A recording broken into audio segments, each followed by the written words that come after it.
Olá, bem-vindo, bem-vinda ao Jornada Literária. Se você gostar desse conteúdo, peço por favor que clique no joinha, se inscreva e, se quiser incentivar este trabalho, pode contribuir através do Apoia-se Leitura Narrada. Se você chegou até aqui, obrigada. Ecce Homo, por Friedrich Nietzsche, parte 4, 3. Que as intempestivas designadas com os nomes de Schopenhauer e Wagner possam servir peculiarmente para a compreensão ou também apenas para a abordagem psicológica de ambos os casos, não o posso afirmar, exceto, como é óbvio, num pormenor. Já ali se delineia com profunda segurança de instinto o que há de elementar na natureza de Wagner enquanto dotação histriônica que, nos meus meios e intenções, tem apenas as suas consequências. No fundo, com estes dois escritos, quis fazer algo de inteiramente diferente da psicologia. Um problema da educação sem igual, um novo conceito de autodisciplina, autodefesa, até a dureza, um caminho para a grandeza e para tarefas histórico-universais, anelava pela sua primeira expressão. Em termos globais, agarrei pelos cabelos dois tipos famosos e ainda não de todo fixados, como se agarra pelos cabelos uma oportunidade de expressar algo, para assim ter na mão mais de um par de fórmulas, de sinais, de meios linguísticos. Ao fim e ao cabo, isto já está indicado com uma sagacidade perfeitamente inquietante na página 93 da terceira intempestiva. De igual modo se serviu Platão de Sócrates, como de uma semiótica para Platão. Agora, ao olhar a partir de alguma distância para aqueles estados de que são testemunho os referidos escritos, não pretendo negar que, no fundo, apenas acerca de mim falam. O escrito Wagner em Bayreuth é uma visão do meu futuro. Em contrapartida, em Schopenhauer como educador, descreve-se a minha história interior, o meu devir. Acima de tudo, a minha caução. O que hoje sou, o lugar em que hoje me encontro, numa altura em que já não falo com palavras, mas com relâmpagos. Oh, quão longe deles estava então ainda, mas via a terra. Não me enganei sequer um instante quanto ao caminho, ao mar, ao perigo e o êxito. Que grande tranquilidade em prometer, que olhar feliz para um futuro que não há de permanecer apenas uma promessa. Aqui, cada palavra é viva, profunda, íntima. Não falta o que é mais doloroso. Há palavras que manam justamente sangue, mas sopra sobretudo um vento de grande liberdade. A própria ferida já não aparece como objeção. O modo como compreendo o filósofo, a matéria explosiva temível perante a qual tudo está em perigo, como separo em milhas de distância o meu conceito de filósofo de um conceito que até em si encerra ainda um Kant. Para já não falar dos ruminantes acadêmicos e de outros professores de filosofia. A seu respeito, aquele escrito proporciona uma instrução inestimável, admitindo ainda aqui, no fundo, quem fala não é Schopenhauer como educador, mas o seu contrário, Nietzsche como educador. Tendo em consideração que o meu ofício era então o de um erudito e talvez ainda que eu entendia do meu ofício, não deixe de ter significado um duro fragmento de psicologia do erudito, que de súbito vem ao de cima nesse inscrito. Exprime o sentimento da distância, aprofunda a esperança sobre o que em mim pode ser tarefa, simplesmente meio, entreato e obra sem importância. A minha sagacidade consiste em ter sido muitas coisas e em ter estado em muitos lugares para poder chegar a ser para conseguir tornar-me Tive de ser também, por algum tempo, erudito. Humano, demasiado humano. 1. Humano, demasiado humano é o monumento de uma crise. Chama-se também um livro para espíritos livres. Quase cada frase exprime aí uma vitória. Libertei-me com ele do que era impróprio da minha natureza. O idealismo não me é peculiar. O título diz: Onde vós vedes coisas ideais, vejo eu. Coisas humanas, apenas demasiado humanas. Conheço melhor o homem. Em nenhum outro sentido se deve entender a palavra espírito livre, um espírito que se tornou livre, que, de novo, tomou posse de si mesmo. O tom, o acento vocal, modificou-se de todo. O livro considerar-se-ia sutil, reservado e, segundo as circunstâncias, duro e desdenhoso. Uma certa espiritualidade de gosto nobre parece sobrepujar continuamente uma torrente passional que se agita na profundidade. Neste contexto, tem sentido desculpar, por assim dizer, a publicação do livro já em 1878, ano do centenário da morte de Voltaire. Com efeito, Voltaire, em oposição a todos os que depois dele escreveram, é, acima de tudo, um grand seigneur do espírito. Exatamente o que eu também sou. O nome de Voltaire numa obra minha era realmente um progresso. Para mim, se olhar atentamente, descobre-se um espírito implacável que conhece todos os esconderijos em que o ideal se refugia, onde tem os seus calabouços e, por assim dizer, a sua última segurança. Com um archote nas mãos, que de modo algum proporciona uma luz vacilante, com uma claridade cortante, ilumina-se esse subterrâneo do ideal. É a guerra, mas a guerra sem pólvora e sem fumo, sem atitudes guerreiras, sem pathos e sem luxações nos membros. Tudo isso seria ainda idealismo. Erro após erro se deposita no gelo. O ideal não é refutado. Congela-se. Aqui, por exemplo, congela o gênio. Num canto mais além, congela o santo. Sob uma espessa camada de gelo, congela o herói. Por fim, congela a fé, a chamada convicção. Também a compaixão arrefece de um modo considerável, quase por toda a parte congela a coisa em si. 2. Os inícios deste livro situam-se nas semanas do primeiro festival de Bayreuth. Uma profunda estranheza perante tudo o que ali me rodeava foi um dos seus pressupostos. Quem tem noção das visões que já então me saíam ao caminho pode adivinhar o ânimo com que um dia despertei em Bayreuth. Era tudo como um sonho. Onde estava eu? Nada reconhecia. Foi a custo que reconheci Wagner. Em vão folheava as minhas recordações. Tripschen, uma longínqua ilha dos bem-aventurados, nem sombra de semelhança. Os dias incomparáveis em que se lançara a primeira pedra, o pequeno círculo de afins que festejara o acontecimento e para a qual não era preciso desejar o tato para as coisas delicadas, nem sombra de semelhança. O que aconteceu? Traduzira-se Wagner em alemão. O wagneriano torna-se senhor de Wagner. A arte alemã, o maestro alemão, a cerveja alemã.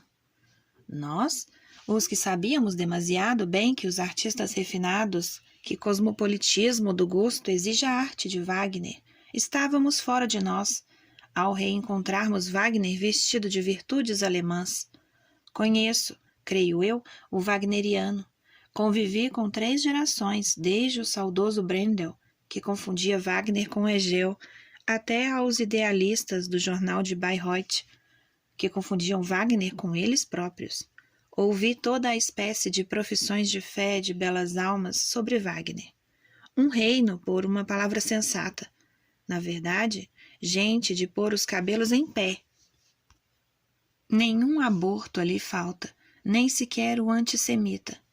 Pobre Wagner, onde ele foi parar? Oxalá tivesse ao menos caído numa pocilga, mas no meio de alemães. Em última análise, para a ilustração da posteridade, haveria de empalhar o autêntico bayreuthiano, melhor ainda, metê-lo em álcool, pois carece de espíritos, com a legenda: eis o espírito sobre o qual se fundou o império. Enfim, no meio de tudo aquilo, parti, de súbito, para uma viagem de algumas semanas, apesar de uma encantadora parisiense ter tentado consolar-me. Desculpei-me com Wagner simplesmente por meio de um fatal telegrama. Num lugar muito recôndito de Bemovite, Klingenbourg. Arrastei a minha melancolia e o meu desprezo pelos alemães, como quem arrasta uma doença, e, de vez em quando, escrevia, sob o título geral de A Rélia do Arado, algumas frases no meu livro de apontamentos, claras e rigorosas observações psicológicas que ainda se podem reencontrar, talvez, em Humano, Demasiado Humano. 3. O que então em mim se decidiu não foi decerto o corte com Wagner. Senti então a aberração completa do meu instinto, de que o erro singular, chama-se ele Wagner ou a Cátedra de Basileia, era simplesmente um sinal. Apoderou-se de mim uma impaciência. Vi que era mais do que tempo de voltar a mim mesmo. De repente, vi de um modo tremendo o muito tempo que já se desperdiçara. Quão inútil e arbitrariamente toda a minha existência de filólogo me afastara da minha tarefa. Envergonhei-me desta falsa modéstia. Deixara atrás de mim 10 anos, durante os quais se suspendera em mim totalmente a nutrição do espírito, em que nada aprendera de útil, em que absurdamente esquecera muitas coisas por uma tralha de erudição poeirenta. Rastejar entre as antigas métricas com acribia e olhos doentes, eis o que conseguira. Cheio de dor, via-me macilento e faminto. As realidades estavam justamente ausentes do meu saber, e as idealidades que vão para o diabo. Apossou-se de mim uma sede verdadeiramente abrasadora. A partir de então, voltei-me apenas à fisiologia, à medicina e às ciências naturais. E só regressei de novo aos genuínos estudos históricos quando a tarefa a tal imperiosamente me coagiu. Adivinhei, então, pela primeira vez, a conexão existente entre uma atividade escolhida na oposição ao instinto, a chamada vocação, a que só em último lugar se é chamado, e a necessidade de um atordoamento do sentimento de vazio e de fome mediante uma arte narcótica. Por exemplo, por meio da arte wagneriana. Ao olhar com circunspecção à minha volta, descobri que um grande número de jovens sofre do mesmo tal. Uma antinatureza força formalmente uma segunda. Na Alemanha, no Império, para falar sem qualquer equívoco, há muitíssimos homens condenados a decidir-se antes do tempo e, em seguida, sob o fardo que não podem alijar, a definhar. Anelam por Wagner como se fora um narcótico. Esquecem-se de si, livram-se de si por um instante. Que digo eu? Por 5 ou 6 horas. 4. O meu instinto decidiu-se então inexoravelmente contra uma cedência ainda por mais tempo, contra o deixar-se levar, contra o auto-engano. Qualquer gênero da vida, as condições mais desfavoráveis, a enfermidade, a pobreza, tudo me parecia preferível àquele indigno desinteresse em que, primeiro, por ignorância, pela mocidade, eu viera a cair, e na qual mais tarde permanecera pendurado, por indolência, pelo chamado sentimento do dever.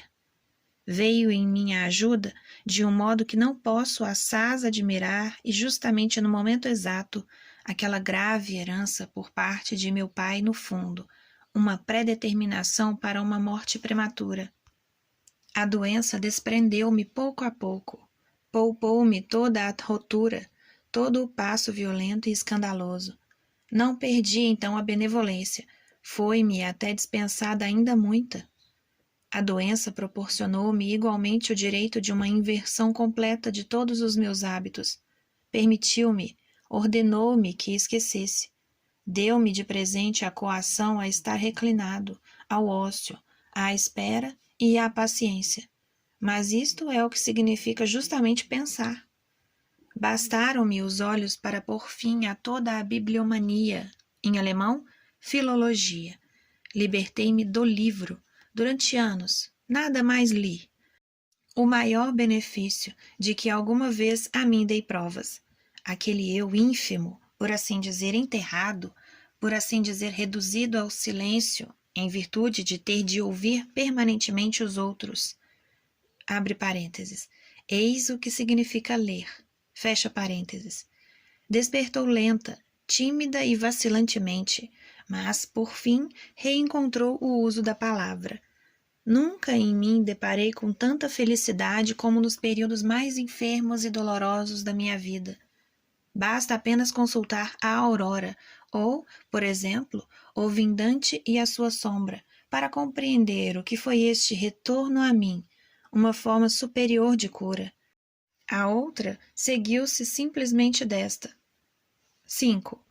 Humano, demasiado humano, este monumento de uma rigorosa autodisciplina, com a qual pus um fim repentino a tudo o que em mim se insinuara de vertigem superior, idealismo, belo sentimento e outras feminilidades, foi no essencial redigido em Sorrento.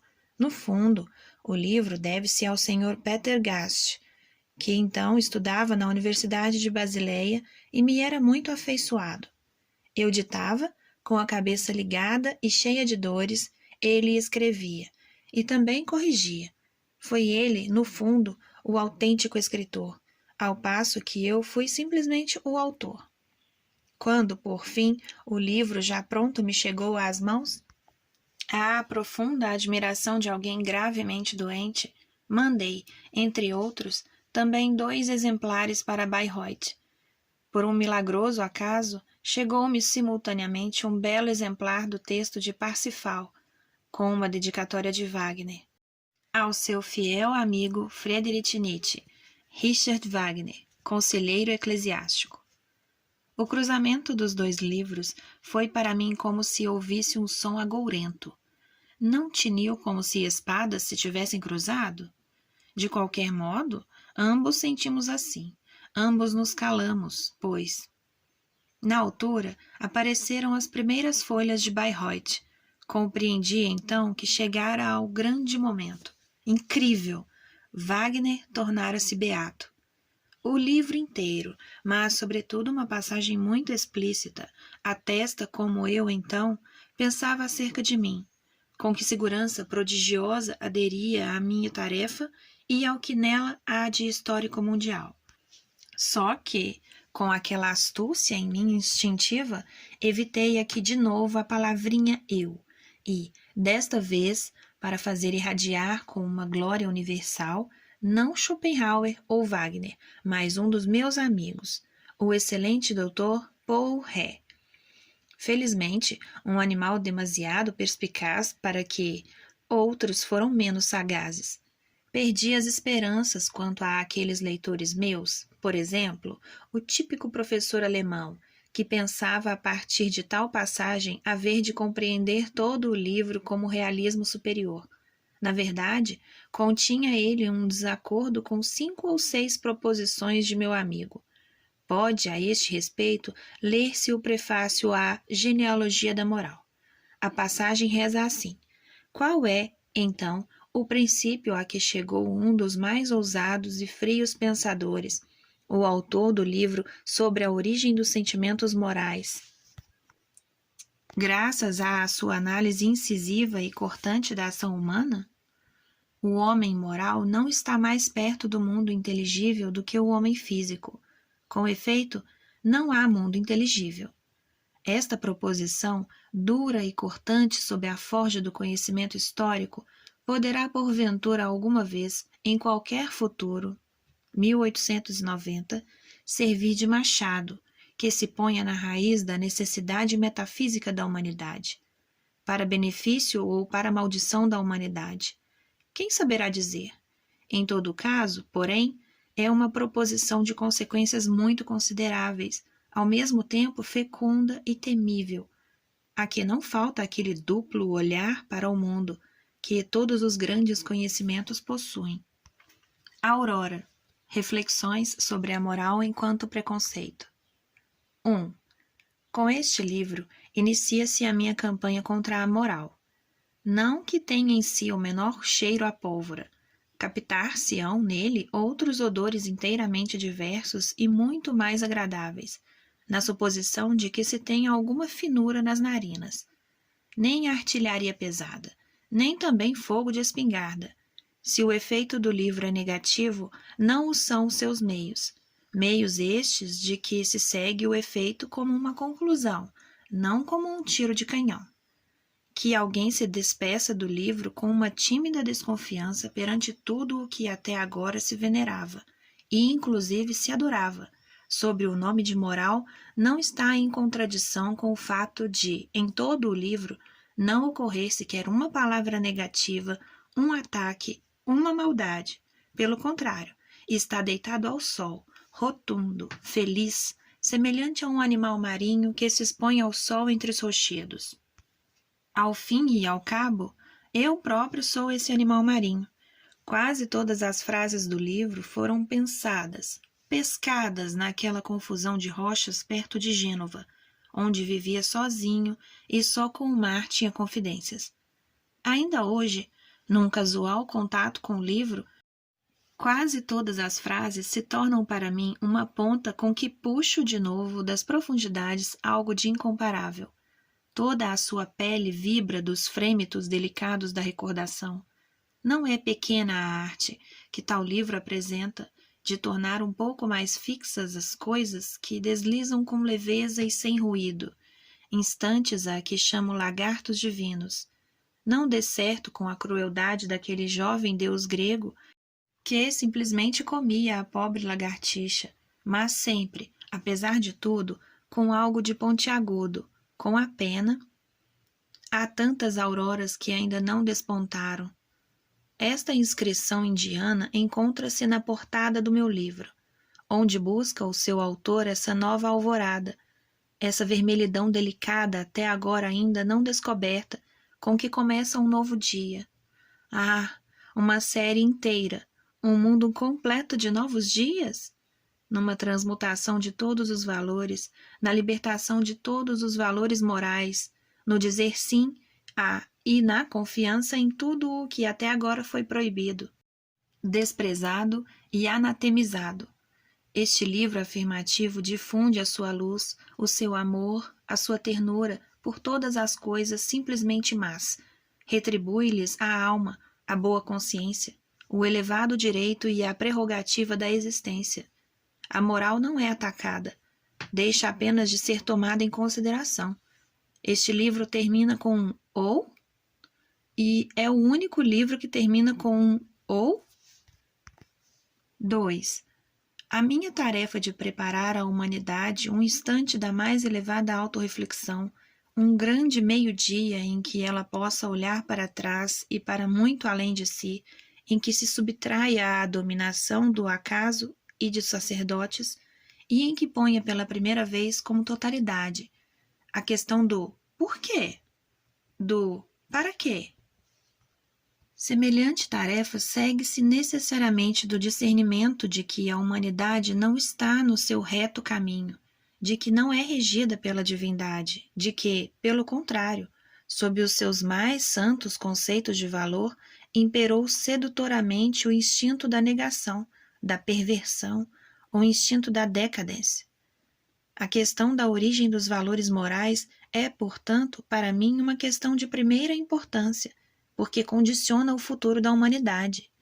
A exigência de que se deve acreditar que tudo, no fundo, se encontra nas melhores mãos, que um livro, a Bíblia, proporciona um definitivo apaziguamento sobre o governo divino e a sabedoria no destino da humanidade, é reconvertida para a realidade, a vontade de não deixar surgir a verdade sobre o seu lastimoso contrário, a saber, que a humanidade esteve até agora nas piores mãos, que ela foi governada por depravados, por sedentos de astuciosa vingança, pelos chamados santos, esses caluniadores do mundo que desonram a humanidade.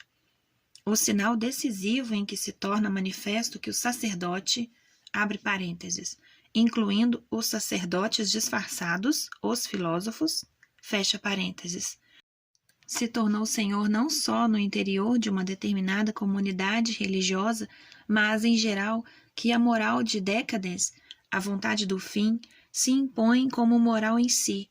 É o valor incondicionado que se torna quinhão do não egoísta, e a inimizade que por toda a parte se vota ao egoísta. Quem, neste ponto, diverge de mim, considero-o infectado. Mas todo o mundo diverge de mim.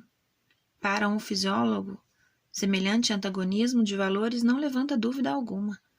Quando, no interior do organismo, o mais modesto órgão deixa de impor com plena segurança a sua autoconservação, a sua reserva de energia, o seu egoísmo, o todo degenera. O fisiólogo exibe a ablação da parte degenerada, nega toda a solidariedade com o elemento degenerado, está bem longe dele ter compaixão. Mas o sacerdote quer justamente a degeneração do todo, da humanidade. Por isso, conserva o degenerado. É a este preço que ele a domina. Que sentido têm estas noções enganadoras, os conceitos auxiliares de moral, alma, espírito, vontade livre, Deus, senão o de arruinarem fisiologicamente a humanidade? Quando se põe de lado a gravidade da autoconservação, o aumento da energia corporal, isto é, da vida, quando da anemia se constrói um ideal, do desprezo do corpo se faz a salvação da alma, que outra coisa é senão uma receita de Décadence? A perda de equilíbrio, a resistência contra os instintos naturais, numa palavra, o desinteresse. Eis o que até agora se chamou moral. Com Aurora, empreendi pela primeira vez a luta contra a moral da autorrenúncia. A Gaia Ciência. A Aurora é um livro afirmativo, profundo, mas claro e amável. O mesmo acontece ainda, e em grau mais alto, com Gaia Ciência. Em quase todas as frases, a profundidade e a travessura dão-se ternamente às mãos. Uma estrofe que exprime a gratidão pelo maravilhoso mês de janeiro que me foi dado viver, todo o livro é uma prenda sua. Deixa ver muito bem a profundidade a partir da qual aqui a ciência se tornou jubilosa. Com a espada de fogo, despedaçaste o gelo da minha alma, e esta, bramindo, corre agora, para o mar da sua mais alta esperança, sempre mais claro e saudável, livre, no mais aprazível ócio, eis que te celebram, pois, os teus prodígios, janeiro glorioso. Quem pode estar na dúvida sobre o que aqui significa a mais alta esperança, ao ver brilhar como conclusão do quarto livro a beleza diamantina das primeiras palavras de Zaratustra? Ou quem lerá as frases lapidares no fim do terceiro livro com que pela primeira vez se condensou em fórmulas um destino para todos os tempos? As canções do príncipe Geoffrey, compostas na sua maior parte na Sicília, recordam muito expressamente o conceito provençal de Gaia Ciência, aquela unidade de menestrel, de cavaleiro e espírito livre com que a maravilhosa e precoce cultura da Provença se distingue de todas as culturas equívocas e, sobretudo, o último poema, para o Mistral.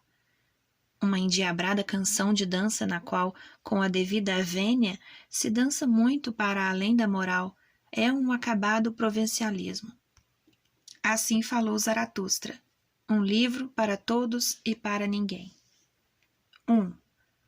Vou contar agora a história do Zaratustra, a concepção fundamental da obra, a ideia do eterno retorno, a mais elevada fórmula da afirmação que em geral se pode alcançar.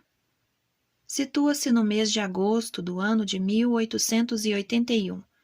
Está anotada numa folha com a inscrição 6.000 pés acima do homem e do tempo. Naquele dia, fui através dos bosques até ao lago de Silva Plana. Detive-me junto a uma rocha imensa, alta como uma pirâmide, não longe de Surley. Foi aí que tal pensamento me ocorreu. Se, a partir daquele dia, remonto alguns meses atrás, encontro, como prognóstico, uma alteração súbita e profunda do meu gosto, sobretudo na música. Poder-se-ia, talvez, considerar como música todo o Zaratustra. Sem dúvida, era um renascimento na arte de ouvir, uma condição prévia para tal. Numa pequena estância termal em plena montanha, Recoaro, não longe de Vicenza, onde passei a primavera de 1881, descobri, juntamente com o meu maestro e amigo Peter Gast, também ele um renascente, que a fênix musical voava sobre nós com uma plumagem mais leve e mais colorida do que alguma vez mostrara. Se, pelo contrário, a partir desse dia avanço até ao parto súbito e que teve lugar nas condições mais inverossímeis em fevereiro de 1883, a parte final, de que cito umas quantas frases no prefácio, foi apontada justamente na hora sagrada em que Richard Wagner morria em Veneza. Foram-me então necessários 18 meses de incubação. Este preciso número de 18 meses podia sugerir o pensamento, pelo menos entre os budistas, de que, no fundo, sou um elefante fêmea. No período intermédio, situa-se a Gaia Ciência, que tem 100 indícios da proximidade de algo incomparável. Por fim, ele proporciona o começo do próprio Zaratustra. Oferece, na penúltima parte do livro quarto, a ideia fundamental do Zaratustra. Situa-se também neste período intermédio o hino à vida, abre parênteses, para coro misto e orquestra, fecha parênteses, cuja partitura apareceu há 2 anos na editora E. W. Fritzen, em Lipsia. Sintoma talvez não insignificante para o meu estado de espírito nesse ano, em que o pathos afirmativo par excellence, por mim chamado o pathos trágico, me era em sumo grau inerente. Hão de mais tarde cantá-lo em minha memória. O texto, anote-se expressamente, porque a este respeito se divulgou um mal-entendido, não é da minha lavra. Constitui a inspiração assombrosa de uma jovem russa, com quem então eu estava em relações de amizade, a menina Lou von Salomé. Quem das últimas palavras do poema em geral souber inferir um sentido adivinhará por que é que o estimei e admirei. Tem grandeza. A dor não aparece como objeção contra a vida. Se já não tens alegria alguma para me dar, bem, tens ainda a tua dor. Talvez a minha música tenha também grandeza nesta passagem.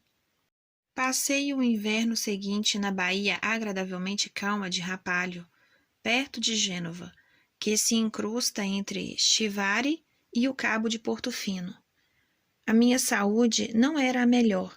O inverno era frio e excessivamente chuvoso.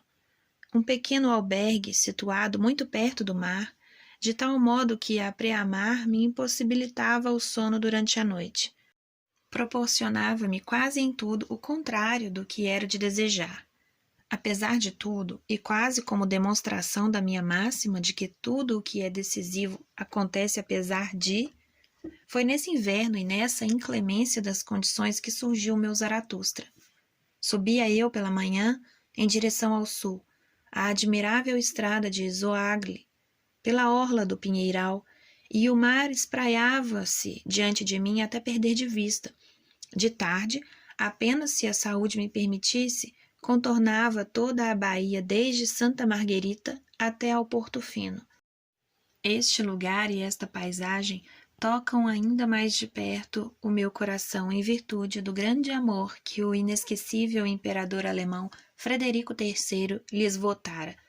Estava eu de novo e por acaso nesta costa, no outono de 1886, quando ele pela última vez visitou este pequeno e esquecido mundo de felicidade. Foi nestes 2 caminhos que me ocorreu a ideia de toda a primeira parte do Zaratustra. E, sobretudo, o próprio Zaratustra como tipo, mais corretamente, o próprio Zaratustra atacou-me de surpresa.